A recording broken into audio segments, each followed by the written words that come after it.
All right, so we're back, and now people should be able to hear us.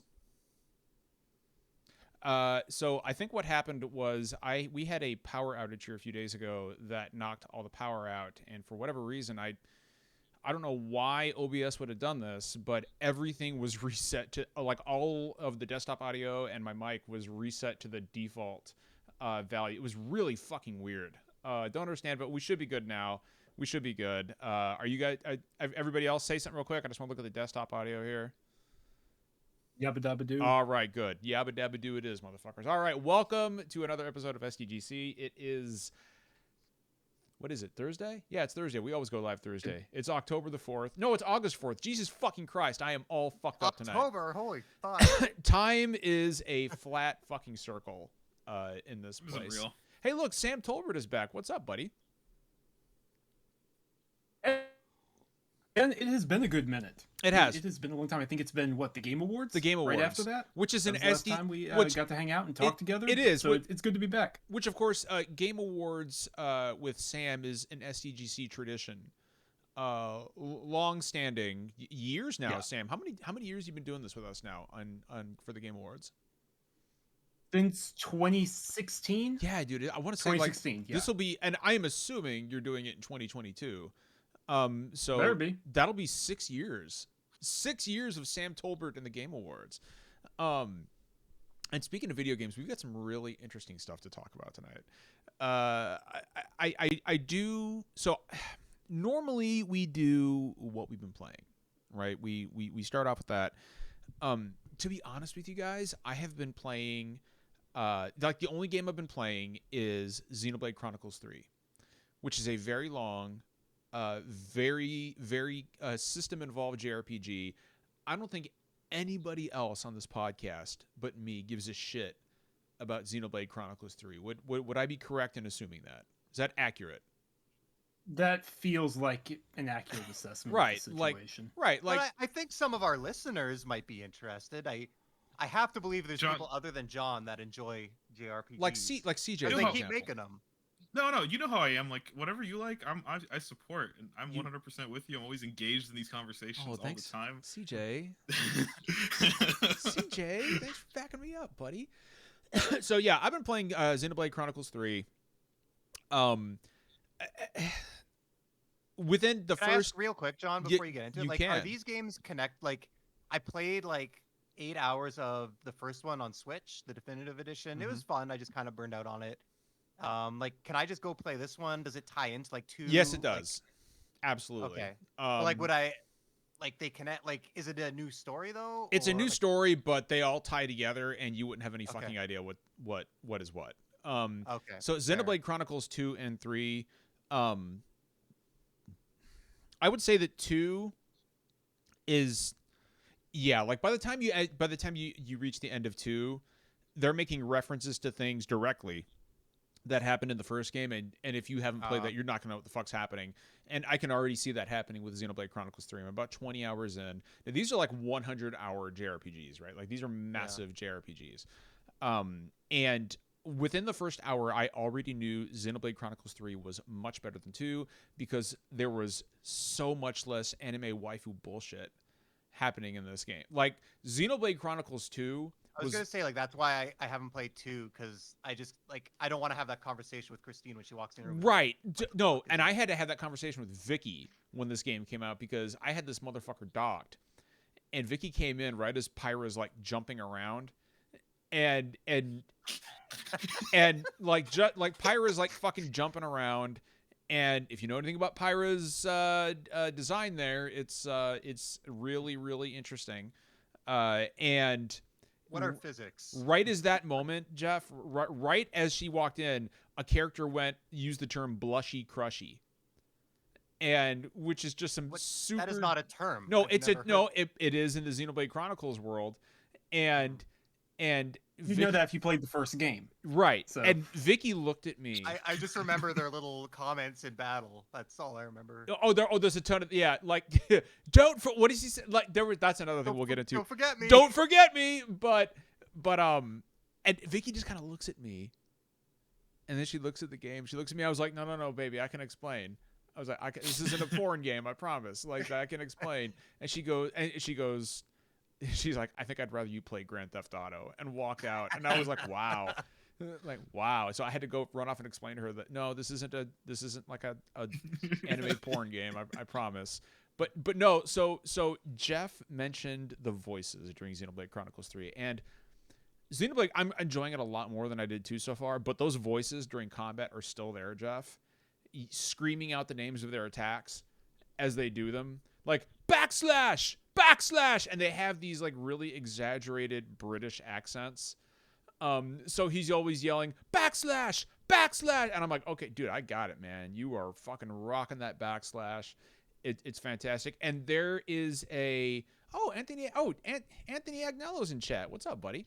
There was a moment and it was so annoying that Monolith Soft actually patched this out. When you were fighting soldiers in Xenoblade Chronicles 2, they would scream out every 2 seconds the exact 2 same phrases over and over. Think you can take me? Don't forget me. And over and over, and it spawned a million fucking memes. And Monolith Soft was so embarrassed by the feedback that they patched the fucking voices out of those soldiers because people would not leave them alone. But, like, if you Google Xenoblade Chronicles 2, like, don't forget me, you will be greeted, and hit images, you will be greeted with a million fucking memes about don't forget me. I don't know if it's in the second game, but in the first game, there's a slider in the audio settings to, like, for the voice is specifically. But like, see, if you do that, I think it does it for all the voices. I might be wrong, like outside of battle as well. It's a lot better. Like aesthetically, it's much better. I prefer it so much more to Xenoblade Chronicles. Looks good. Xenoblade Chronicles 2 was very like garish, and like it had like the UI had like these really bright pink colors that assaulted your eyeballs with. They were really bright, and it was just like it was painful to look at. It was also kind of embarrassing to look at, also in a lot of aspects. This is not a game that you like. Xenoblade Chronicles 2 at times was not a game that you would like want to sit down in like a Barnes and Noble and like, you know, like, time to play some Xenoblade. It's like somebody's walking past you going, what the fuck is he doing? But like the character designs in Xenoblade Chronicles 3 are far more down to earth. They're far more subdued. And I feel like I'm playing a JRPG that I don't have to like hide from my wife, which is a really, really big bonus for me. The combat system is easier to understand. The two, like, so far, like, I finished Xenoblade Chronicles 2, and after I didn't even bother watching the entire ending. I was like, I got to get this thing out of my fucking Switch, because at that point I had been fucking invested, right? And it took me 95 hours to get to the end. And I did not give a shit to the point where I beat the final boss, and I was like, cool, great, beat it, out fucking standing, and turned the game off and deleted it. I just really impressed myself that I stuck with that game as long as I did. But Xenoblade Chronicles 3 is so much better so far. So at least it's got that going for it. It's never going to be my favorite JRPG series, but this is a high point in the franchise. And for Xenoblade, that's saying something, because like these games review well, but they can be very divisive among the JRPG community. Right? Yeah, the gamers. Jeff, thank you for that. I hate that. I absolutely fucking hate that. But yeah, no, that's what I've been playing this week. I've been playing Xenoblade Chronicles 3. What about you, Jeff? Fuck. What? Okay, so. I guess I haven't been on in a few shows. This will shock no one. I've been playing a lot of Train Sim World. It's basically Train Simulator. The funny thing is, I tried it on Xbox Game Pass on my Series S, and I was really into it, but it ran like shit. So I actually ended up buying it on PS5 and buying a couple expansions as well. So thank you for that, Phil. The developers, thank you as well. But I mean, like, worked out great for everybody. Game Pass has my sub, and the studio got my money. But yeah, it's a really chill game. They've got like the base game comes with London, which is like I'm sorry if there's any UK people in it. Like, I don't know, maybe it's just the game. London fucking sucks. in this game. It's No, always no, don't rainy. apologize to the Brits. Apologize. No, no, man. Tell it like it is. It's always raining, and it's just the tube section. So it's just all underground and tunnels. Like, you literally, there's nothing to look at except just fucking dank tunnels in the London Underground. The German trains are gorgeous, and they go through the countryside. They can hit 375 kilometers an hour. They're fucking awesome. And then there's a U.S. Version, which also kind of sucks. It's just freight trains, and like every mission is just moving cars around a rail yard, which gets really boring. So, but yeah, it's a cool game. I've been playing that, and been back into Flight Sim a bit, playing that, and I've been playing actually. I don't know if I talked about this. Yeah, I played the original Assassin's Creed for the first time. And then Really? I've finally been playing Assassin's Creed 2 for the first time. I Oh, played the first yeah, one. I don't think John was on that show. Yeah. I don't think he No, I mean, I've heard a lot of good things about the Ezio trilogy and AC2 in particular. AC2 is great. It's the best AC game. It is. It holds up really well. I didn't jump into the series until Black Flag, so that was like my intro. And I was only into that for the pirate stuff. I actually, at the time, I didn't like the really dated kind of gameplay of Assassin's Creed. I really liked the more like Assassin's Creed Origins, like the more open world RPG stuff. Yeah. It's a very different kind of game, and I get why people, especially now going back and playing them, I understand why people miss these ones. The focus on stealth and the actual assassinations and stuff. It's not just like a. You feel like you're an assassin, right? Like, it's not just like another Ubisoft open world hack and slash game. You know, like I like the scope of those and stuff, but I think there's room for both. So yeah, I played the first game because I'm just kind of. I hate skipping stuff when it's like whether it's like movie series, TV shows. I can't skip one season and jump into the good season. I got to see the whole thing through. So I blew through the first game. I'm glad I played it. I could appreciate the ambition for the year it came out. It was doing some really cool stuff, even though you could tell it was very much like a first iteration, first attempt, and they were constrained by the technology. But yeah, Assassin's Creed 2. Yeah, I mentioned it on the last podcast. I did talk about this. It was cool when Ubisoft made games with like a real story. And that felt like they had a real sense of purpose. So yeah, no, I'm taking a bit of a break from it, but I'm planning to go back and then hopefully play the other two games in the trilogy as well. So I got to tell you, like I got to say this, like years ago when I played the original Assassin's Creed, right? Like we only found out that this was a game that was set both in the present and the past, like halfway into the news cycle about this game. People are like, wait a minute, what? Do you remember that, Sam? Yeah, I do. Yeah, people were like, oh, this is a game set in the future, but also the past. And I remember not being particularly, enamored with it or impressed by it. Like it looked gorgeous for the time, but I found the gameplay so rote and just Altair just completely uninteresting as a character. And to this day, I still consider Assassin's Creed 2 to be one of the biggest leaps in quality in a AAA sequel in the entire industry. Like the scope of Rome was so much greater than Acre in Assassin's Creed. Seeing famous Italian landmarks was just really cool.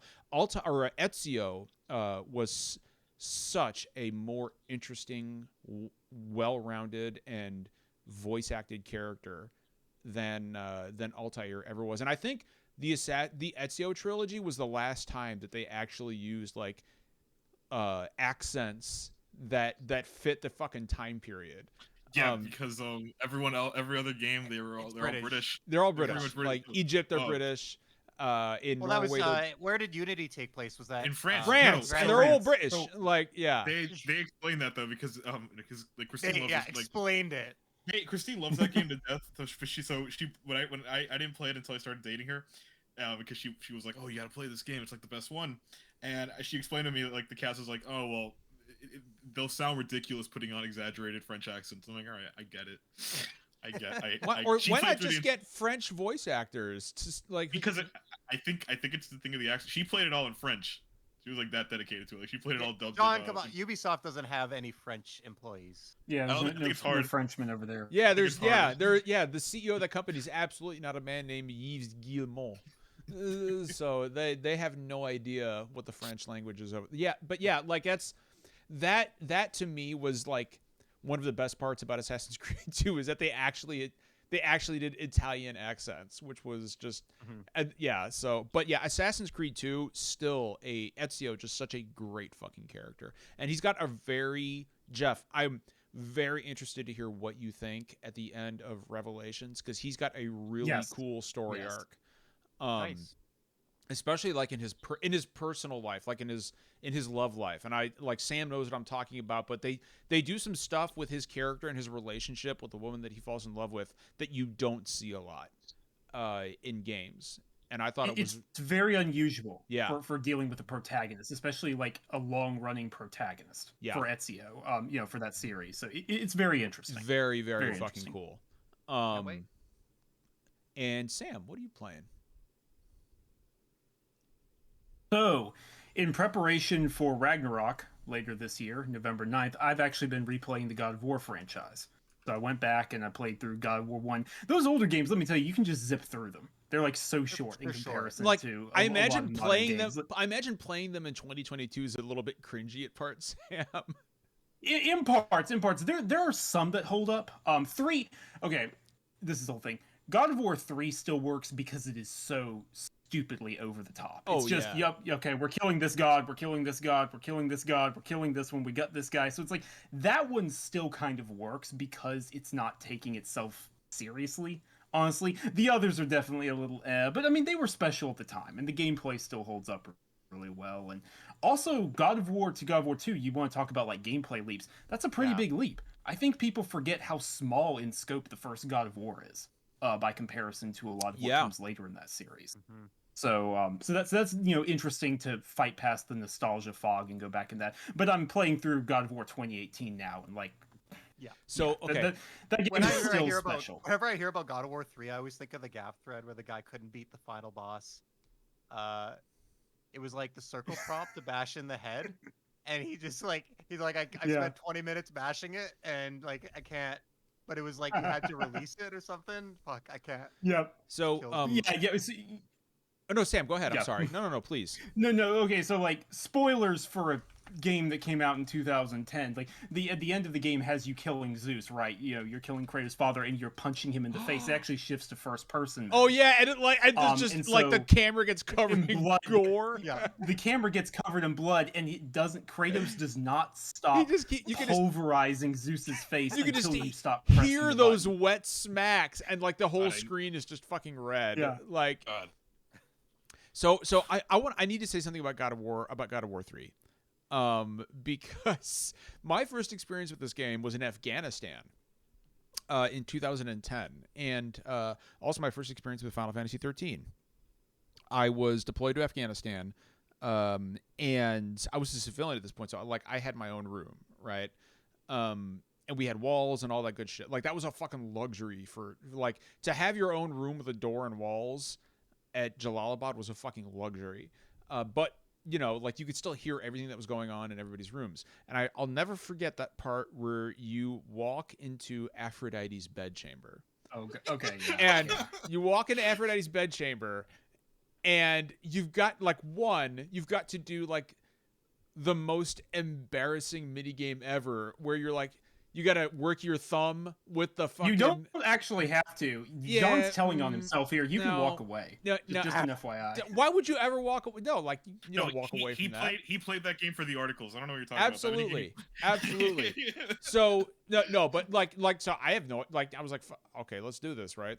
Fuck it, let's go. Went right from Xenoblade 2 to Aphrodite's bedroom. So yeah, it's free XP, just like Anthony and Blaine said in chat. It's free XP, and. So, like, all of a sudden, like, I'm like, oh, shit, this is loud. And somebody yells over the wall, Phipps, what the fuck are you watching in there? And I was like, I'm not watching anything, man. I'm playing a video game. And he's like, what fucking video game? And all of a sudden, I hear knocks on my door. And I'm like, no, don't come. No, what are you doing? Like, I want to see that shit. Don't no, look at me. Like, and then somebody yells, Phipps is playing a porn game. And so all of a sudden the hallway fills with fucking people. And I've got like, I've put the game like to the home screen on the PS3, and I'm like, bro, fuck. Like I'm playing God of War. No, you're not. That's not God of War. I played God of War. That doesn't sound like God of War. I'm like, I'm fucking Aphrodite, okay? I'm fucking Aphrodite right now. Please, can I have some privacy? And so they finally just walked away, and Incredible. that's what I get for play. That was my experience with God of War 3 in Afghanistan. So after that, what I did was I went to like our little 7-day store, and I invested in some headphones because that TV I had in there had like a headphone jack. I was like, yeah, I'm rocking that shit from now on. So yeah, that was I'll never forget sitting down and doing that mini game with the joystick, and I'm like, don't make me do that. I'm like, don't. I'm like, oh god, this feels so wrong. This feels so fucking wrong. But yeah, God of War 3 was a fucking experience. But Sam, I can imagine it really just drives home for you again, like the character development of Kratos from God of War 3 into the 2018 game. Like, holy shit. And you know what? It's like, and here's another thing. As like parts of those games don't hold up, parts like you just so eloquently described are very cringy. But like, honestly, God of War, that is what makes God of War 2018 so much more special. That game is not as meaningful if it wasn't reversing the history that it was coming off of. No, I'm only halfway through it right now, just at the part where Atreus, finds out that, finds about his lineage and all that. But it's still so good. It still holds up. I've mentioned this story, I think once before, but in 2018 at PAX West, I met Cory Barlog. And I had a conversation with him. It was a fascinating conversation, and I had played God of War, the 2018 game, and I said, there's a moment there where he's looking at that golden handprint at the very beginning of the game, and he's staring at it with all the regret of a soldier who has just have his mind racing back on everything he's been forced to do. And feeling that regret and feeling that shame and wishing he could go back and maybe do things differently. And he said you were the first person to actually get what I was going for there. And to this day, that was still one of the coolest fucking moments I've had. Like, that was really fucking awesome. Such a great fucking guy. No, but Sam, it's awesome to hear you kind of revisiting those games again. And of course, as Jeff pointed out in chat, a reminder that Cory Barlog has an SDGC sake on his shelf. Yes. Of course, so does Sam Lake over at Respawn. Remedy. You mean Remedy? Or Remedy. Jesus Christ. Yeah. Sorry, I'm 2 drinks in. There's 3 more to go, then we could activate the Soggies. We're everywhere, motherfuckers. It's like Am from I Have No Mouth and I'm a Scream. Like once we have 3 sakis out there, they're. What a fucking great reference. What a great pull. Holy shit, John. I am impressed. That's bit incredible. Of a leap, but he made it work. No, that is awesome. Not even like exaggerate. I was not expecting to hear it. I have no mouth. Did you think I, a learned scholar, had not read Harlan Ellison? I know, it was incredible. You know what?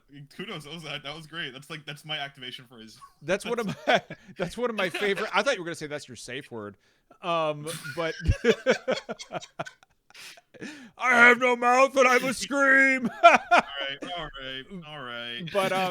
But no, dude, I fucking do it. I love that story. CJ, I don't know if you've ever played the game, but the game is really good too. I've watched the walkthroughs of it. It's intense. Like it's something else. It's an interesting experience. CJ, what are you playing?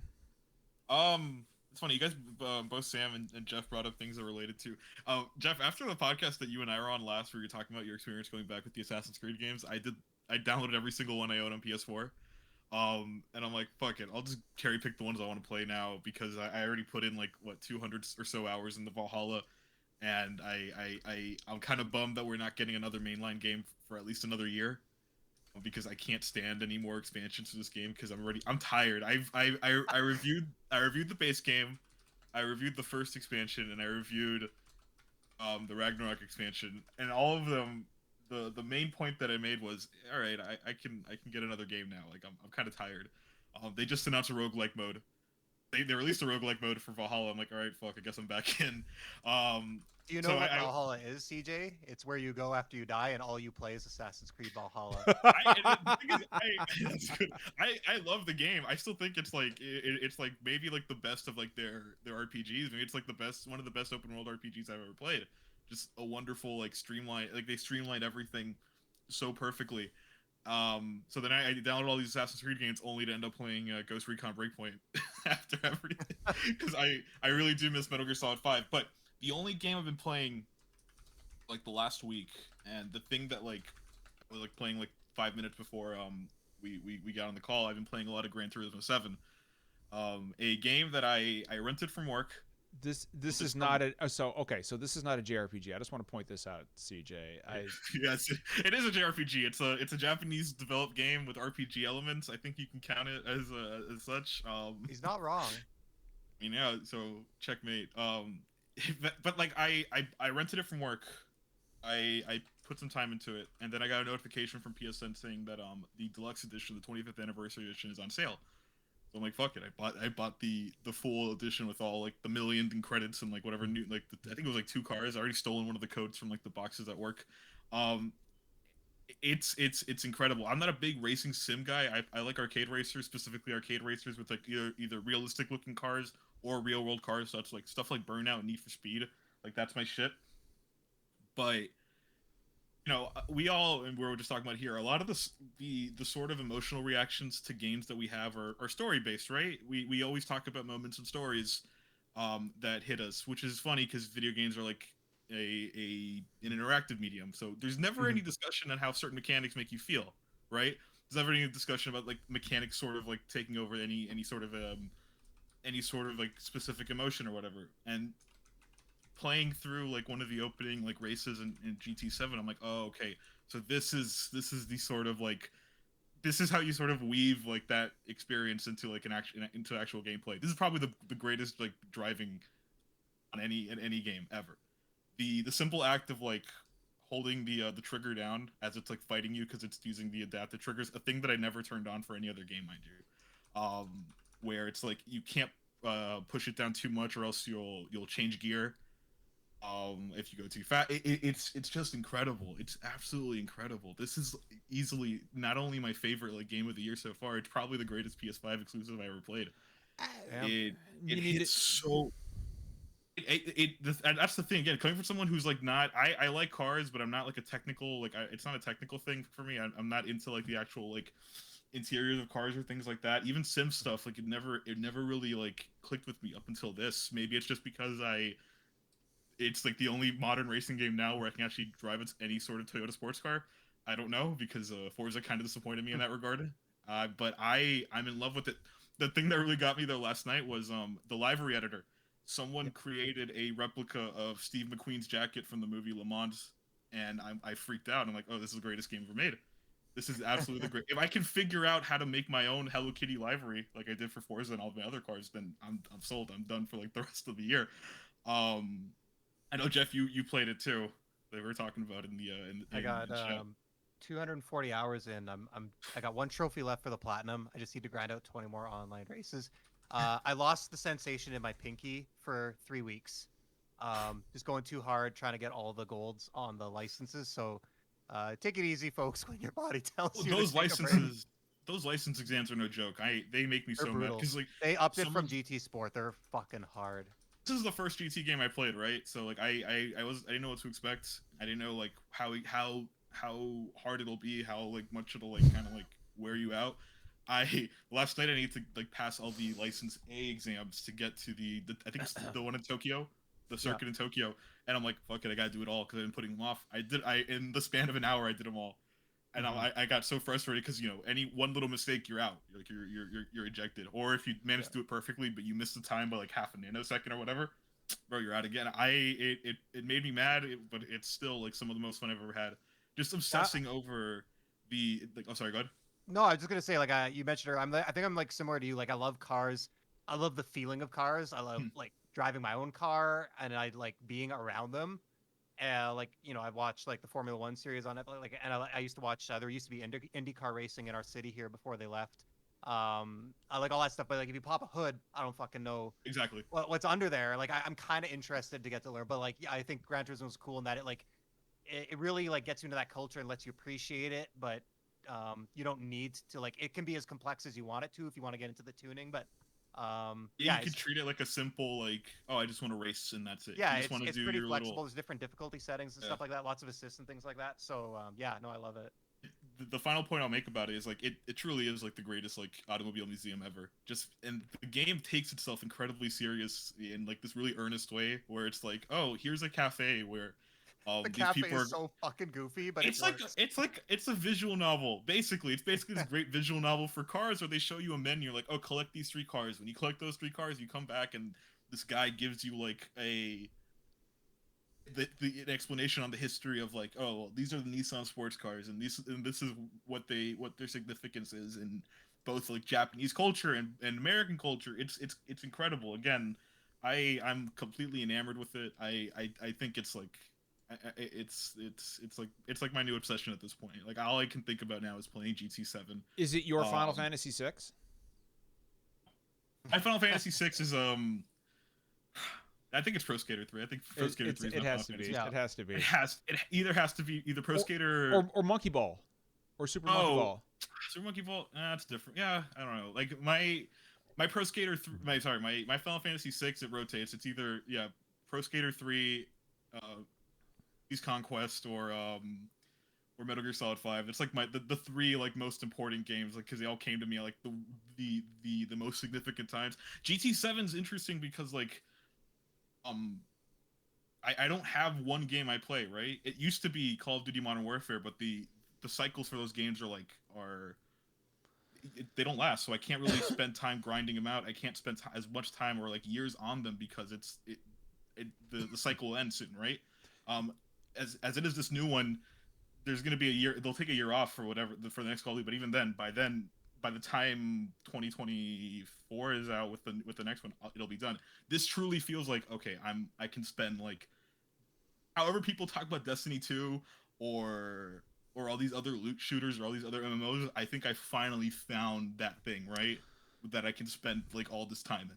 You know, CJ, it's interesting you say that because I have said over and over for years that the things we love, it's not even so much the thing that we love, it's the moment in our lives where we came across where we came across that thing. Like Final Fantasy VI may not have had the effect it had on me had it not come along at the time when I needed it most. And it sounds like this is kind of like a similar situation for you. It's context, right? Because me, I love, I watched Ford v Ferrari for the first time like 2 months ago. I watched. Oh, nice. Oh, great! I still need to see that. It's good. It's good. Oh, incredible! I watched Le Mans for the first time with Steve McQueen, and it just got me into that mood where I'm like, oh, I watched Days of Thunder for the first time 2 months ago, and Please tell me you've seen The French Connection. It has one of the greatest car chases in cinematic history. I haven't seen The French Connection. I haven't seen The French Connection. I haven't seen Bullet either. I haven't seen or The Getaway. But like again, like I have like I've always appreciated cars. I've always appreciated specifically Japanese sports cars. So to find a game that's all just focused on not only on the act of driving, it's just the act of truly loving a car or being passionate about a car or just appreciating cars. There's like an entire mode dedicated to just taking pictures of your car. You get rewarded for like taking pictures of them. They have like Miami backdrops, and I'm like, holy shit, I'm home. Okay, so that's it. CJ, I do have a question. How does GTA 7 compare to Fast and Furious Crossroads? I haven't played Crossroads. I have a friend who loves that game. The thing with are you serious? Dude? I played it as a joke on stream, and it was awful. Like I have a friend who like loves it, but he loves the movies because like what he told me, and I totally agree. You can't approach it like an arcade racer. You can't approach it like a driving game. You have to approach it as a simulator of those movies. As a joke, like no, it's true. It's basically if someone decided we're gonna make an Uncharted-esque style game for Fast and the Furious, and then you have to understand all the wrinkles of Fast and the Furious to truly appreciate it, and then that makes sense. That makes total sense from what I've seen of that game. From what I've read, you buy like, a tuna sandwich in the game. I mean, you can't. I mean, you can, but everybody hates the tuna, so nobody likes the tuna there. Yeah. And anyway, this got me inspired to download a billion other racing games I own that I will never get to because I will spend all my time playing GT7. Tell me you played Cruis'n USA. I have played Cruis'n USA. There you go. I haven't played the new one. I haven't played Cruis'n Blast, but I have played Cruis'n Cruis'n USA. Cruis'n Blast is great. All right. Let's move on to some news topics. There has been some stuff happening this week. And the first thing I want to talk about real quick is Beyond Good and Evil 2 has, after 6 years, finally found its head writer. Now, here's the thing about this. I actually, as it turns out, I personally know the head writer. Sarah Ariano is actually a friend of mine, and she is the head writer for Beyond Good and Evil 2. And I wish her nothing but the best and good luck. I still am not convinced this game actually happens. And so I'm a little worried about her, to be perfectly honest with you. Because after 6 years, guys, all right, cards on the table. Does this game come out? I think it so. will, but I do not think it's going to look anything like it was originally intended. Mm-hmm. Even back in 20, like not even 2017, but like 2018 when they showed that brief, kind of, sort of, maybe pre-alpha demo. Yeah, that weird build they showed off. Yeah, it was just that. Yeah, just like, that it was like a CG cutscene, right? Like. Well, no, the CG year after. cutscene was the reveal in 2017. Oh, right. I know. Okay, Or right. I re-reveal. gotcha. I know what you're talking about. Okay. I think this game will come out, but I have God knows when, number one, and then number two, I have no idea what it'll look like. Look, if Dying Light 2 can come out, you know what I'm saying? If something like, or hell, Skull and Bones is coming out, right? Yeah. This game will come. Skull and Bones is a little different because the Singapore government is breathing down their neck. No, I agree with you, but sure. Skull and Bones is going to be garbage. Different circumstances, right?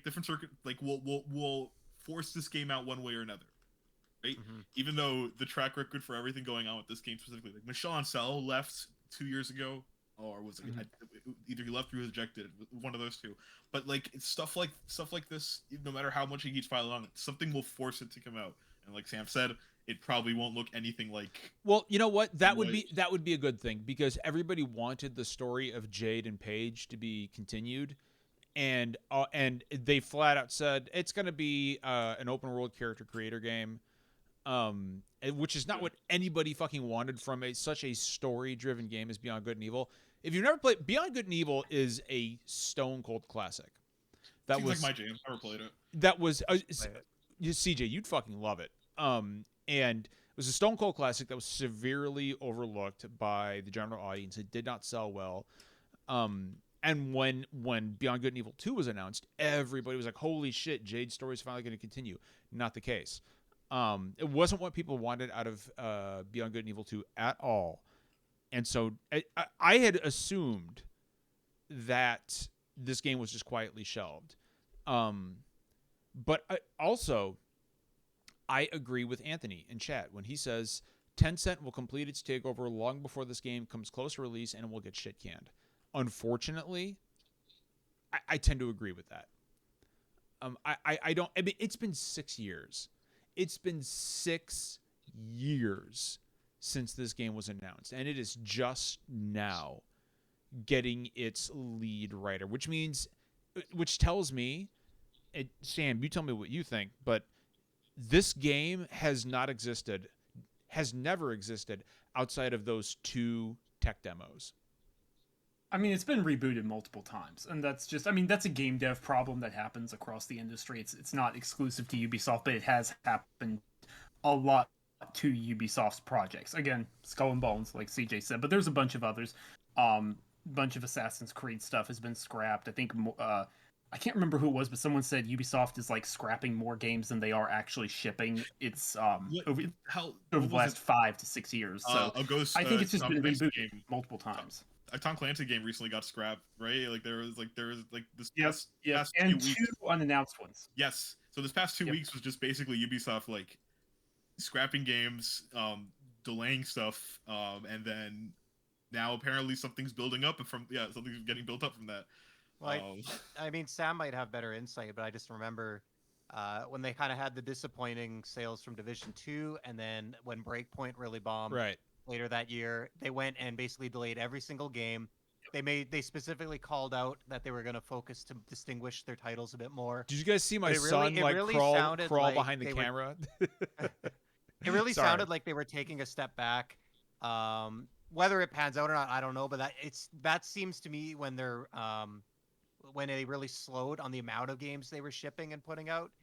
And I want to think it's because they're doing it for the shareholders, but I want to think it's because they know that they had some underwhelming releases and that they need to deliver at a higher bar, and with more originality and more of a personality behind them. And I feel like maybe if that didn't happen, this game might have been out a little bit sooner. I just wonder if this is one of the ones that they're like, okay, fuck, like we're going down the totally wrong direction on this, and we need to make sure that when this does come out, it gets right. But that's entirely possible. I think I don't quite have can see that kind of information, but it's possible. Yeah. I mean, the thing is, and you're right, Jeff, that was back in, I think, mid 2019. I want to say is when they delayed like everything, because I remember they delayed Watch Dogs Legion, they delayed what was it, Rainbow Six? It wasn't called Extraction at the point. It was called what, like Parasite or Yeah. Something like that. Something like that. That game got its name changed multiple times. So the thing is, here's the problem with Ubisoft. Ubisoft has a focus issue, and they don't have the next big thing. They are continually operating on two things. Assassin's Creed, because Assassin's Creed is the mainstay. Assassin's Creed Valhalla was the best-selling game in the franchise, contrary to what a lot of people think on Twitter. Wait, and which whatnot. one? That Wait, game was Sam, I'm sorry, which one? Valhalla. Valhalla was okay. massive. That doesn't surprise me. Valhalla was ridiculously huge. It's like they're that's like their safe bet. Like again, you release an Assassin's Creed game, like exactly, and that's why this is a side conversation, so I'm not going to go into that rabbit hole. But that's why I actually think the Assassin's Creed Infinity idea kind of makes sense. Maybe it depends on how it pans out, regardless. And the other thing is Rainbow Six Siege's tail, because that thing is continuing to perform well. But outside of those two things, you move those things aside, Ubisoft has not found the next big thing. They keep trying and they keep failing, and that's what the issue is here. And then you compound I can't believe other. it wasn't Roller Champions. I have a feeling about that. Yeah. I mean, Jeff, did you see? Never got its due. Hyperscape. Did you see that in the official financial results for the last quarter, Ubisoft's statement, their official statement on Roller Champions was it's performing better than Hyperscape. It's like, all right, that's hell yeah. I played Roller Champions at PAX West 2019 when I went with John, and I was shocked early this year to find out it still hadn't come out. Yeah, like that. I mean, but here, like, She Dreams Elsewhere still hasn't come out. I've been waiting. It feels like forever. I've been waiting for that game to come out. I'm so excited for it. But Sam, what were you saying about their big focus? Yeah. I mean that's what the problem is they don't have the big focus outside of those two right now. And they're trying to find it. And then outside of that, compounding the problem, they got hit by the wave of scandals, obviously, and that has not exactly helped things because the workforce is just churning and burning. I think a better Ubisoft, the group that's advocating for the workers there, actually said that 25%, I believe 25% of the people who originally signed the letter asking for the resignation have now left. So that's a big problem because they are constantly having a lot of senior leadership and mid-tier leadership just rotating in and out because of these issues. And then everyone lost a year due to the pandemic. So you stack all these issues up and you have a publisher that is desperately trying to find something right now, which is why they're canceling projects left and right. So I actually want to address something that's been going through in chat. I agree that For Honor was good. Didn't that game didn't that game get like a huge? Didn't that game have a huge comeback at some point? Though, like it wasn't like Rainbow Six Siege level, but it had a comeback. It definitely petered off and then it grew, and it's actually still going fine. I think that it's the jump. Fine. So the jump with For Honor was different because it just continuously got improvements. Siege felt like a true comeback, a true turned around because that game launched to little fanfare. Now it's the greatest multiplayer game ever made at this point, right? It's up there in ranks in that discussion. That's the thing. Ubisoft is better with the stuff they already have out now and just tweaking it. Look at Valhalla. Valhalla is basically a platform for like 50 DLC. They do all these free updates. There's that leak with the weird Iron Man armor. There's a roguelike mode out. I'm sorry to make the joke again, but Valhalla is going to be Assassin's Creed Infinite. It's just you just get infinite content for Valhalla. I mean, they are masters of that though. Like, look at the Division 2. Ooh, sorry, that was cold. What were you saying, CJ? But like, I don't mind that. That's the thing. Like, you're right, and it's like what Sam was just saying. They're struggling to focus. I guess if they put all their resources in just building Assassin's Creed as like their next big service game, can and then go ahead, John. No, CJ, I'm sorry, you cut off. I didn't mean to cut you off, man. Go ahead, please. No, but it's just I 100% agree. I guess if we don't ever see anything other than Assassin's Creed and whatever Tom Clancy bullshit comes out next year, I would hope they just focus on refining their current, cash cow. Significantly. I guess rest in peace Rayman. I guess rest in peace whatever. Oh no, wait, but they have another. Don't they have that Rabbids game coming out this year too? Yeah, Mario plus Rabbids Spark of Hope. Yeah, I don't know. It's just interesting that like they went from like dropping like 5 games a year. 2019 they had 2 big Tom Clancy games. It was like 5 games a year, and they were all like 80 plus average score. Like well, they sold well, they reviewed well, and then just they're basically Marvel for a while. I'll tell you what though, Mario plus Rabbids is the best fucking thing they've got Discovery going. Warner. Mario plus Rabbids is the best thing they have going. It's creative. It's unlike anything they do. I don't know. Ubisoft is in such a weird place right now. But I've got to mention that Iron Man armor in Assassin's Creed Valhalla. John and I were talking about this. So okay, Jeff, please take it away. No, I just go. Why don't you introduce us? What's the situation? Give us context. All right, so apparently there is Iron Man armor DLC in Assassin's Creed Valhalla. If you Google it or just like drop it into Twitter, you'll see a YouTube video of it. Sam looks like this is Sam. Is this news to you? Like, are you? No, I knew about it. I just don't know what's going on. Like, so I'm one of those people. Like, I like Valhalla, but I have no idea what's going on. So it is. So it's literally Iron Man armor, with a Viking theme.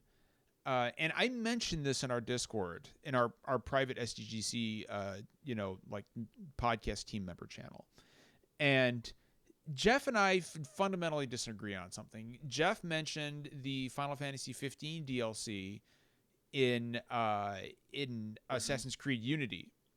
Oh, Origins. Or I'm sorry, Origins. Yeah. There's so many like that's the problem with fucking Assassin's Creed is they have so many generic subtitles after these games now. But Jeff mentioned that Iron Man armor in Valhalla is grounded compared to, Bahamut and magical cat men in Assassin's Creed Origins, and I don't know if I agree with that. Here's Jeff, the thing, please. We think about the Mark 1 armor, that he initially built. Is basically, what was it, steel? But this isn't the Mark 1 armor. This is like the Hot Rod Red armor. This is like the Mark... Okay, but we're just talking about the concept of Iron Man in Valhalla. He made it in a cave with a box of scraps. You got to keep that in mind. With a box of scraps! So I think the Vikings could pull that off. That's fair. Maybe it's implementation. Or how about this?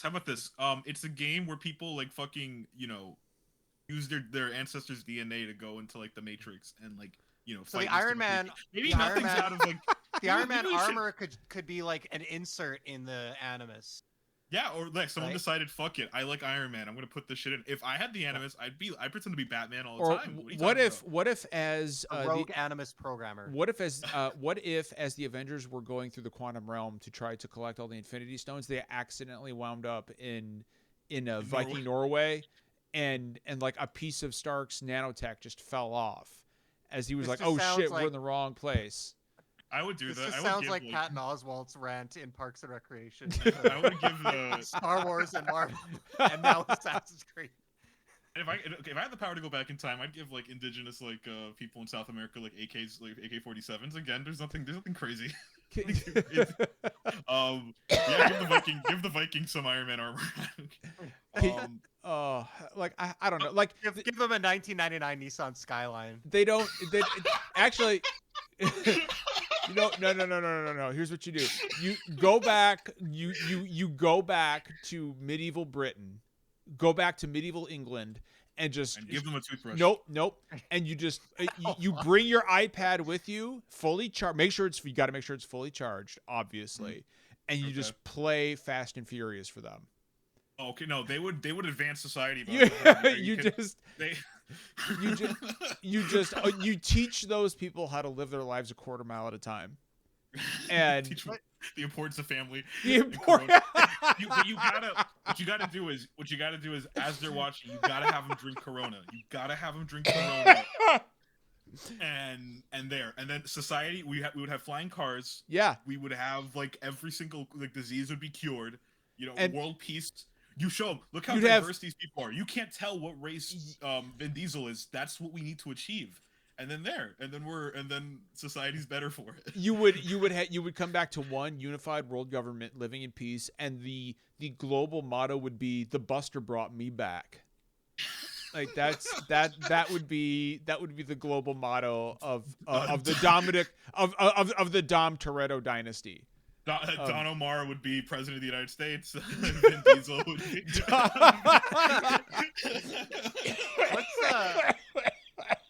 I want to keep going with this stuff. Can we talk about what's the weirdest DLC you guys could think of, or crossover? Oh man. Jesus, that's a fucking question. Okay, Gears 4 and 5 had some really interesting ones. So in Gears 4, you could play as rap duo Run the Jewels in the Horde mode, in the multiplayer mode, which is hilarious. What? You could play as Killer Mike and LP from Run the Jewels in the multiplayer mode for Gears 4. And in Gears 5, you get what's her name? Linda Hamilton reprising her role as Sarah Connor.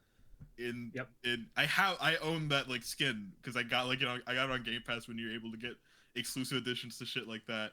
Trying to think what other weird shit. Predator was in Ghost Recon Wildlands. Final Fantasy stuff that mission. Did you play that mission, CJ? I never got to, and they removed it. I gotta play through the Terminator and stuff in Breakpoint now, just before they take that out. I was so bummed about that. Terminator was back in 2019. Every game got a Terminator, some Terminator DLC. Call of Duty Warzone has had so many at this point. Shit! It's Warzone had John McClane and Rambo. Oh yeah, I remember that shit. There was some Attack on Titan shit. Godzilla King Kong. Yep. Saw. A Scream in was it Scream, right? In Warzone. There was one other horror movie thing in Freddy Krueger, I think. Maybe it was some other mascot. I remember because their Halloween event always had it. I remember my friend and I were playing Warzone. We got pissed because we got killed by the fucking Jigsaw. So I want to point out something that Anthony said in chat. He mentioned the cup noodles in Final Fantasy 15. Oh no, I don't think that was DLC though. That was in the game. Product placement. That's like the Obama. That was just product placement. Yeah, that's like the Obama posters in Burnout Paradise. After all, cup noodle shrimp are picked from over 60 varieties for their flavor and their shape. There it is. You know what? I would play Final Fantasy 16 at launch if the characters were drinking Corona. Oh, the hat. He's talking about the hat. Sorry, I didn't mean to cut you off, CJ. Yeah, I would just if there was some product placement like Corona in Final Fantasy 16, and they were playing Bandoleros from Tokyo Drift, I'd play Final Fantasy 16 in a heartbeat. Right there. I'll pre-order it right now if they can confirm that. Simultaneously, the weirdest and the best DLC ever. Cannot believe nobody in chat, nobody on this podcast has mentioned our Blood Dragon, Far Cry Blood Dragon. That was out of left field. Simultaneously, the weirdest and coolest DLC in existence. A DLC where instead of wrapping a bandage around your hand when you're wounded, you just pull out a freaking a wrist pump, go get a real good pump, and that shit. Well, I want a Far Cry game, just 60 hours of Blood Dragon. It's a Far Cry game I will actually buy and play. The Predator reference in the beginning where they're playing Long Tall Sally in the so Lookout- good, so good. Incredible. Michael Biehn as the main character is just the icing on the cake. I just rewatched the first Predator today. I'm getting ready to watch Prey on the weekend. yeah. Oh yeah, for that. I'm so excited about that. Oh, yeah. Other weird deal. There's like some other maybe horse armor. Horse armor, like that was like some of the first console DLC, right? Yeah, that was like the first the first egregious example. Yeah, of, and it was ugly as shit too. Like it was weird DLC. There's some like being able to play as Kiryu in the Sega Fist of the North Star game. Pretty out of left field. There's probably something else like that I'm missing. Some weird egregious product placement you can buy. I think there was everything in Fortnite. Everything in Fortnite at this point. The Fortnite stuff is super weird. Getting like bodied by like Rick Sanchez and Naruto and then like having them like dance on your like dead body is pretty interesting, and then having them walk through that weird Martin Luther King Day memorial thing. What? Do you guys remember that the weird like MLK? No, I remember.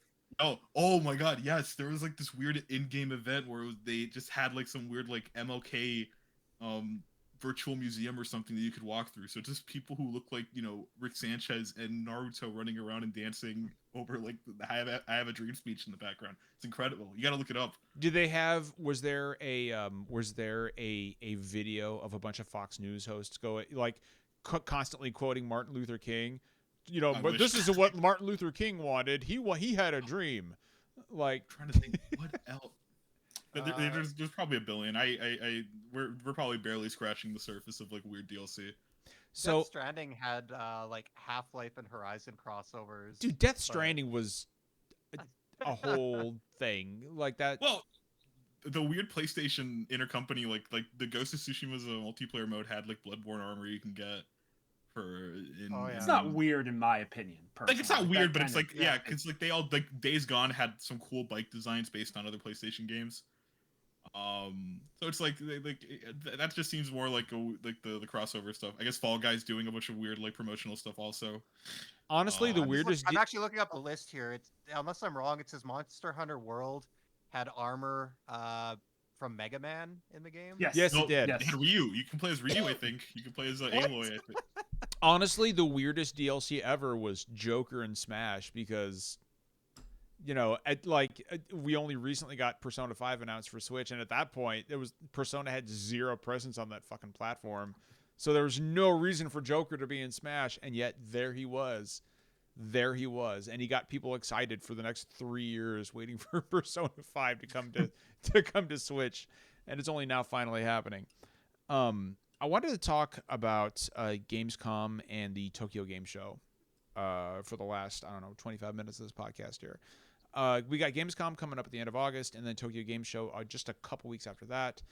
Now, there have traditionally been some pretty decent reveals at Gamescom. I know that, correct me if I'm wrong, but I believe Midnight Suns was announced at Gamescom. I believe that the Halo Infinite release date was announced at Gamescom. There was a Saints Row reboot was announced at Gamescom. Forbidden West release date. Forbidden West, right? So with Gamescom coming up and it's a physical show this year, right, Sam? Like it's a whole thing. Okay. And of course, Jeff Keighley has his opening night live.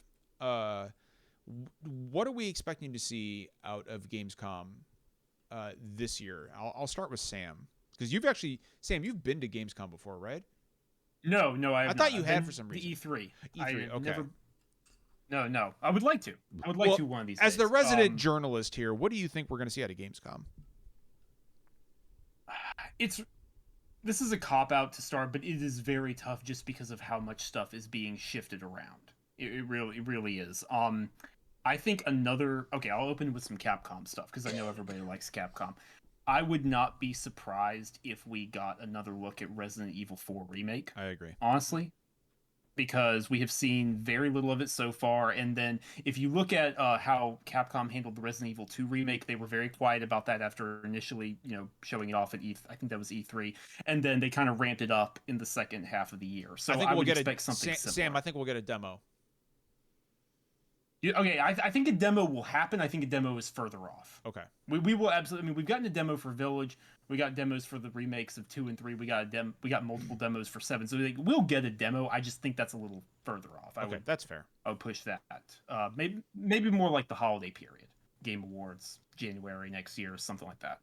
But I think that's definitely possible. I'll try and go for a PlayStation thing because let's see. PlayStation's weird because they haven't had a showcase yet this year, and they have Ragnarok coming up. We know everything about that. But sorry, Sam. I was just gonna say like they're in like kind of a. I don't know what to expect from them because like, Guerrilla just shipped Horizon, so we're not gonna see them for a few years. Naughty Dog's just basically working on factions, and we're not gonna see a new game from them for a while. Polyphony just released Gran Turismo 7. I guess Sucker Punch. It's been 3 years since Tsushima, and then Bend. But like, is there any chance we see like a tease of any new project, or is it just gonna be like release dates and updates on Spider-Man? Maybe. So, Spider-Man. So Spider-Man is supposedly next year. If it doesn't get delayed, Spider-Man 2 is next year. The other thing is that it is very widely reported, very well corroborated, that a Twisted Metal reboot is coming. I've heard that as next well. year. Yeah. So it depends. So there's like a big fat asterisk mark on the end of what I'm saying here. It depends on if they have a showcase or not. If they have a showcase, Sony will just hold everything for themselves. If they don't, I can see them just dumping Twisted Metal on Jeff Keighley and saying, "Hey, here you go. You can have this for your show." World premiere. Yes, that is assuming that thing doesn't get delayed, though. So I think that I think if anything first party from Sony's going to be there, I think Spider-Man's got to be the Spider-Man or Wolverine. And I think Spider-Man is the obvious pick for me there. Because everybody wants to see Kraven, everybody wants to see Venom. I think that's Everyone the wants most. to see Morbius. It's Morbin time. Finally, Jared Leto's gonna come up. Jared Leto, just like Keanu Reeves did for Cyberpunk. There is a non-zero chance there's a side mission in the game, and the name of the quest is Morbin time. Morbin time. I'll fucking uninstall the game and I'll renounce. I hope it's not anything Spider-Man related. I'll like fuck it. I hate this guy. I hate this superhero so much. You know what? I wish I could disagree with Jeff, but it's Morbin time, and you gotta like track down like a 15-year-old who like ran away from home or something. Fuck. Jesus Christ, CJ. And then everything comes. That's the only way they can redeem it. CJ, stop. Oh my god. Right. But no. So I think Spider-Man sounds likely. Maybe we'll get that long rumored. Sunset Overdrive sequel. But I don't think that's gonna happen. I've got 2 predictions for Gamescom for you guys. And these will perk Sam's ears up. I think you'll see one of the 2, but you won't see both. Either whatever is coming next for Gears of War. Or Fable 4. I feel like it's time. Oh yeah, because what is it? Forza Horizon 5 just shipped. So I guess because isn't it that studio's the one doing Fable, right? Right. Yeah. And Sam, you tell me what you think, because CJ, it sounds like you agree, right? Like it feels like it's time to see Fable 4. Feels like a time to see a lot from Microsoft. Feels like we should be seeing a Perfect Dark. I've heard they're really taking their time with the new Gears. I wouldn't expect to see that one there. Gears? So let me. Sorry, I didn't mean to interrupt. Go ahead, CJ. No, that's it. Because like, there's how many stuff did they announce in like the last 2 years, that we haven't seen or heard from yet, right? Like, there's that new Oblivion game,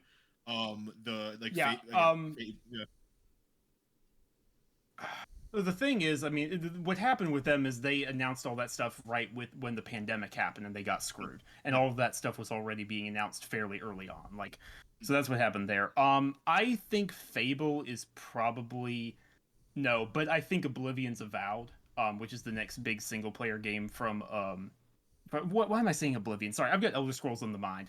I was looking at Skyrim again for some reason. I mean Obsidian. Obsidian's next big game. Obsidian, Avowed. I think that is probably next up because Obsidian is working really hard. Obsidian is very good, like Insomniac, at divvying up into different teams. The full release of Grounded is coming up in September. Josh Sawyer's Pentiment, which I cannot wait for, is in November. And Avowed, it seems like it would be time to see that. Avowed, or I'll say this, Hellblade 2. Because of the announced games they've got, Hellblade 2 and Avowed are the two that my understanding is are the farthest along. So I would say one of those two is likely. And also compounding that, they've given Hellblade 2 to Jeff Keighley before, because it was first revealed at the Game Awards, and then at the Game Awards 2021 they showed the gameplay off for the first time. So like forever since Hellblade 2 was first revealed. Like Pandemic. Man, like, yeah, Sam, that's a great fucking point, man. So, yeah, I think, in fact, actually, now the more I'm talking about it out loud to myself, I think Hellblade 2 is the more likely of the two. How do we feel about, and this is a complete shot in the dark. How do we feel about, like, the logo for GTA 6? No. Or is that an E3 thing? Like, Rockstar. No. That's not that's a nobody thing. Rockstar does their own stuff usually. Okay. That is you remember Red Dead Redemption 2 when Rockstar in fall 2016 just tweeted the red sun rising up one day? Oh, that's what's going to happen with GTA. They're just going to tweet an image one day. They're going to drip feed us. They're going to do that. It's going to be a long cycle of like. Yep. Mm-hmm. They're going to start with a logo, not even a poster with like nothing on it. That's like it'll show Miami.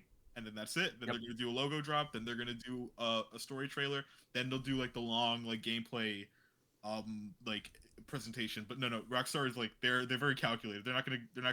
Okay. They want all eyes on them. You know what I'm saying? The trailer will debut exclusively in GTA Online, but you won't be able to actually fucking watch it because you'll just have like some 15-year-old kid just murdering you every 2 seconds. Yeah. How about it'll premiere in Red Dead Online because no. Okay. All right, here's one for Gamescom for you guys. Here's an interesting one. GoldenEye. What is going on with this? Yes. I was shocked that was not at the E3 one, but then I heard that there was like an anniversary coming up for GoldenEye because I when it wasn't at the Xbox thing, people said, well, maybe it's a Nintendo collab, maybe it'll be the next big Nintendo Direct, and then they had the big third-party Direct, and I was like, this is really weird because like the achievements are out there. So yeah, Sam, I'm curious to hear your thoughts on. I know there's a GoldenEye anniversary coming up this year. Turns 25 this year. And that's coming up soon. Like really soon, actually, right, Sam? Like August 25th. Right around Gamescom. Yeah. Okay. So the thing about this thing is weird, right? Because we not only know it exists from reports and corroborating journalism and all that. Rare employees at Rare have achievements for this thing unlocked on their Xbox Live profiles that like weren't set to hidden or offline or whatever. Like we know it exists. What I have heard, and so this is anecdotal, take it with a grain of salt and all that, is that Nintendo is involved because the rights are weird, and Nintendo is being very weird about anything Russian. And unfortunately, I kind of believe that, given how they behaved earlier this year with Advance Wars. Yep. Oh, yeah. Right. So I can totally see Nintendo freaking out and saying, nope, you're not allowed to do this until everything dies. I wish they would stop that shit. Was it this game? I thought I remembered a game that like maybe it was this one originally, something that got worked on and actually like a port or remake and then never released. Like, could it be possible that like even though they have achievements in this game exists, it just never sees the light of day still? Or you're not mixing it up. There was an attempt at remaking it back a long time ago, but that was a while ago. Sam, didn't that turn into like that weird GoldenEye game where you play as a villain named GoldenEye? Like, isn't that what that kind of morphed into? Kind of. It was very heavily rebooted. Yeah. So like you debate about how much of the code actually ended up in it, but yes. Then Eurocom released their remake in 2010. Which is like unrelated. It's like a straight adaptation of the movie. It's a Call of Duty clone. Yeah. So I hadn't even considered the whole Nintendo has some publishing rights, and then there's the whole Russian thing going on. Like I'm really hoping they don't pull another Advance Wars on this. Those still don't have a release date, right? No, they do not. No. Um, Yeah, I and didn't think so. I think that they are going to be unceremoniously just dumped on the eShop at some point in December. That's what I expect. Like Which is or like a direct or something will tell yeah, you, oh, yeah, it's like available it's here now, which is a real shame because those games deserve all the hype in the world. Um, so, Jeff, you had mentioned Perfect Dark. Do we think are we going to see anything out of Perfect Dark? Did I? Or you I did? mentioned it. You did mention it. Um, How do we feel about that Perfect Dark reboot or sequel? Or, what the hell is It's a this? reboot. It's a reboot. It's, Okay. it's a Yeah. it's well Like, reboot slash 1A. reimagining slash. I Yeah. think Okay. that's like so far off still. I don't know. I could be wrong. Okay. I wouldn't expect to see that for like years. What about Alan Wake Honestly. 2? So okay, Alan Wake 2, we should have seen that. There's actually a funny thing with that. Remedy originally promised that they were going to show game.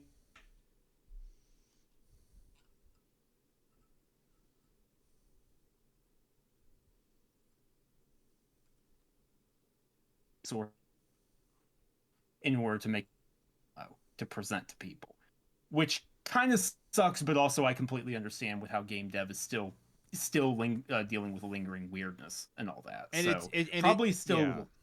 It's gonna Probably be still a it's little gonna ways be off. like that for some time. Like you know, we're not getting out of that anytime soon. As far as Tokyo Game Show goes, Oh, sorry. Last thing. no, Gamescom is. please, Jeff. I'm just wondering. Like, I was thinking through the big publishers. Like, obviously, Konami's not going to be there. No. But like, would we expect to see anything from EA? I don't really have a good read on what's going on at EA these days. I know they've got that upcoming Jedi Order sequel. I think that's like next year. Yeah, free-to-play we could skate Do we get a conceivably look at see that? We could maybe Survivor see that. Week, Jedi Survivor, we could see that.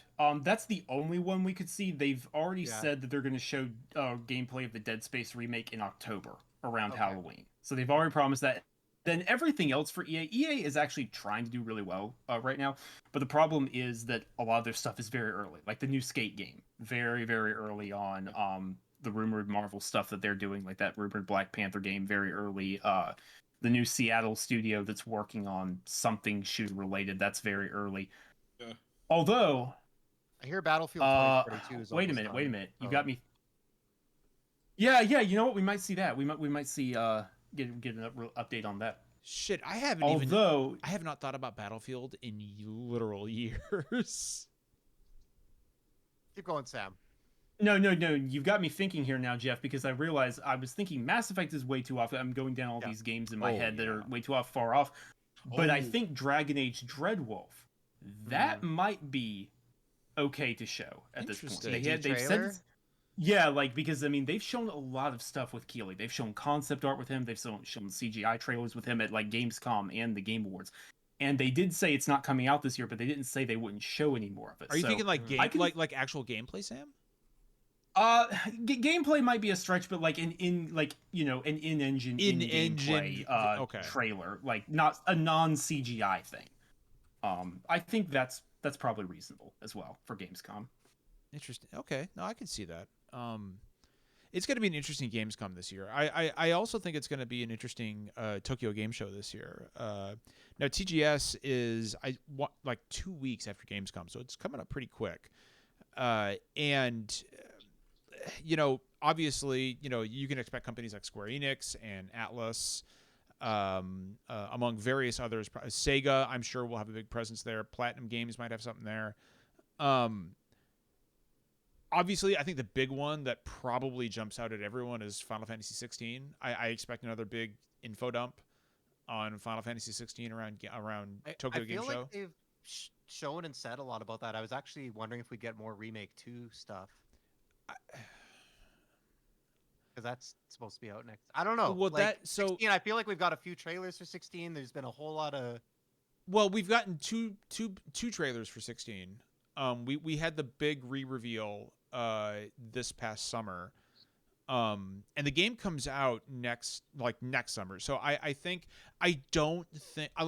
clearly you'll see Final Fantasy VII Rebirth before it comes out in FY or winter 2022 or wherever the hell they said it was coming out. I don't think they push it as heavily as 16 until after 16 comes out. So I think the odds are we will see another big info dump on 16 before we see anything about Final Fantasy VII Rebirth from a gameplay standpoint. Now the thing is that Square has an absolutely stacked fucking year for games. Like it's actually kind of fucking nuts just how many Square Enix games have yet to come out this year. So I don't actually expect anything huge from Square aside from Final Fantasy 16. That's about what I expect from them. I don't think you're going to see anything else Final Fantasy related until the actual 35th anniversary happens, which I think is in December. What about Crisis Core? Isn't that out before December though? It is, but I think that's like you might you might get some Crisis Core stuff, but they could also do that on Twitter, right? Like they could just drop like, hey, Crisis Core, here's a video of game. Like I don't know if that's a Tokyo Game Show thing, and it looks like Sam wants to say something here. No, I think there's another Square Enix game that y'all are forgetting, and this may be willful, but remember, Forspoken just got delayed. Oh, that's right. Yeah, it did get delayed, didn't it? Well, that's not coming out. That was supposed to be at October. Yeah. March, right?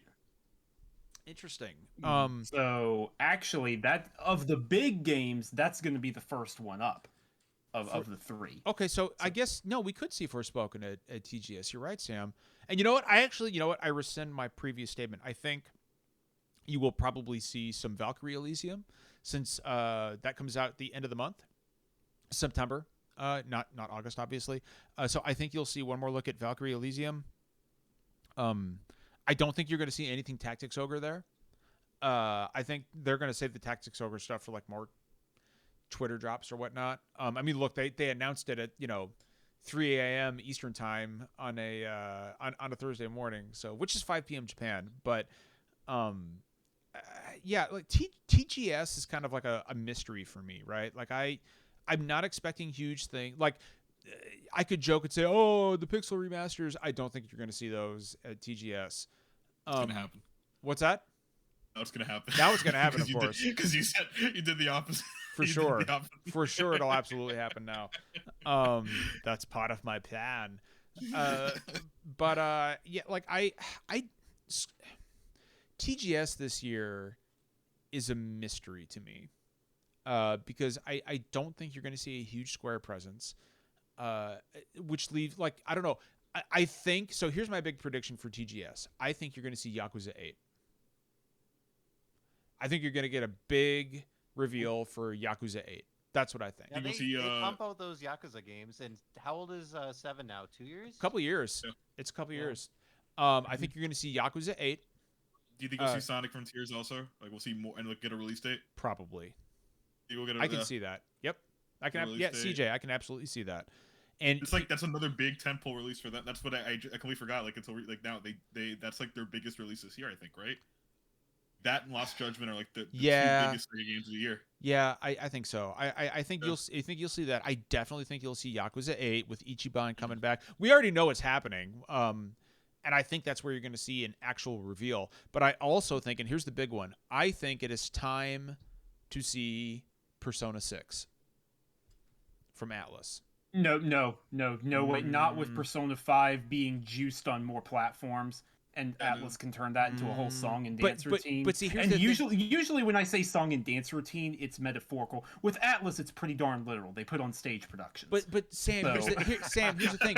Sam, you got to look at this. So you're looking at this from conventional logic. You got to look at this with Atlas logic, right?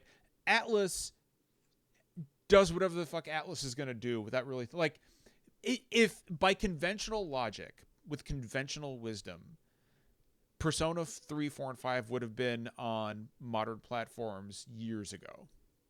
Years ago. They would have been on Switch years ago.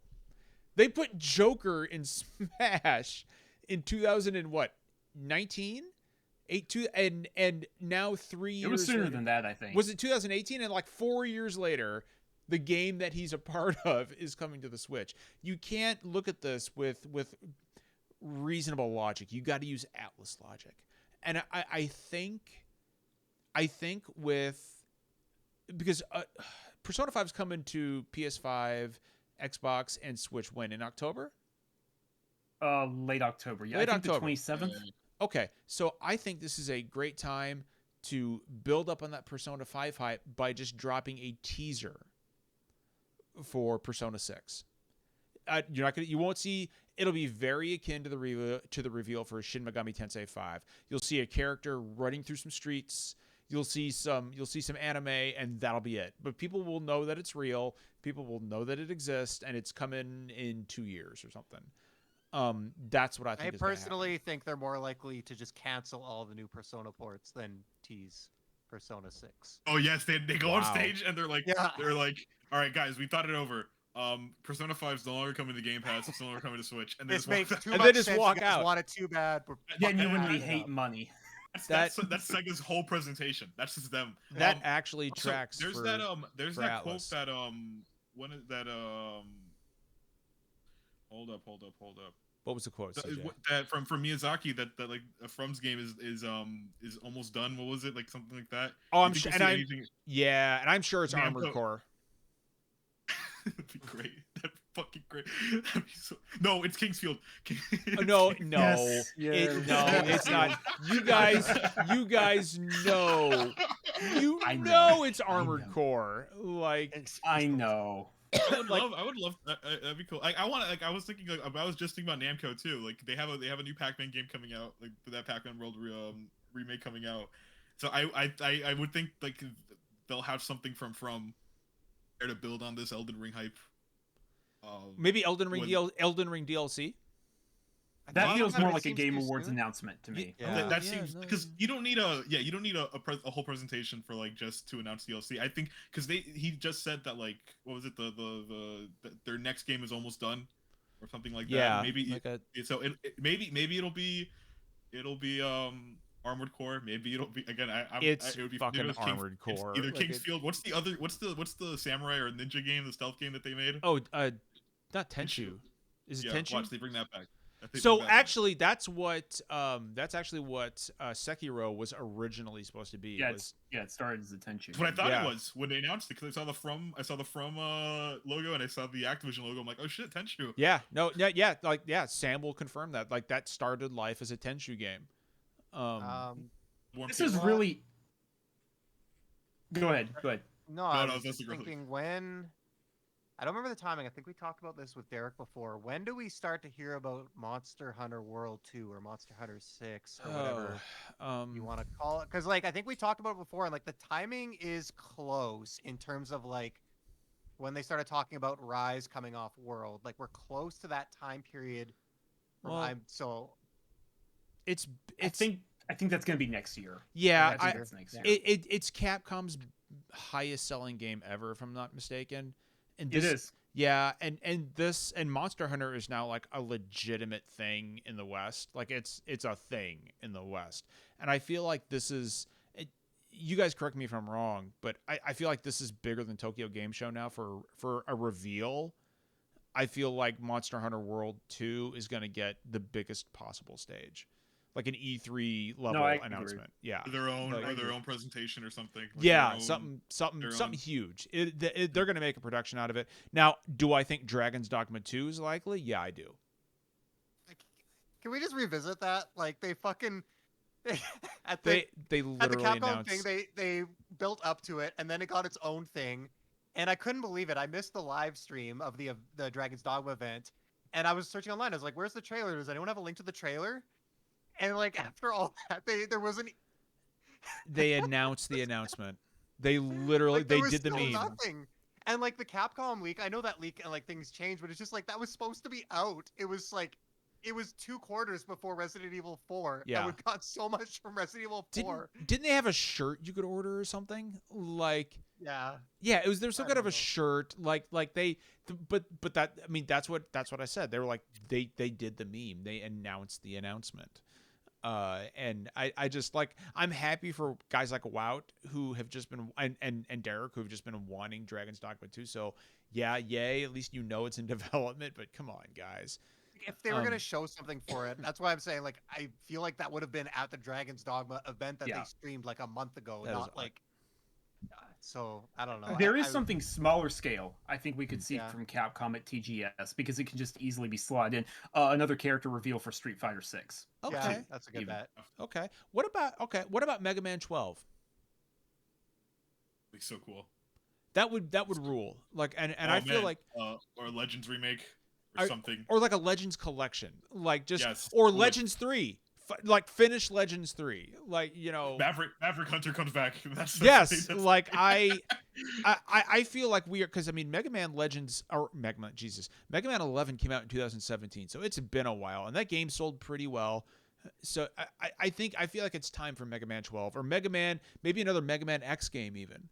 But I feel like odds are high we'll see either Mega Man something there or and this just kind of hit me. The whole Tactics Ogre thing kind of got me thinking about the NVIDIA leak. And when I started thinking about the NVIDIA leak, I started thinking about the Capcom leak.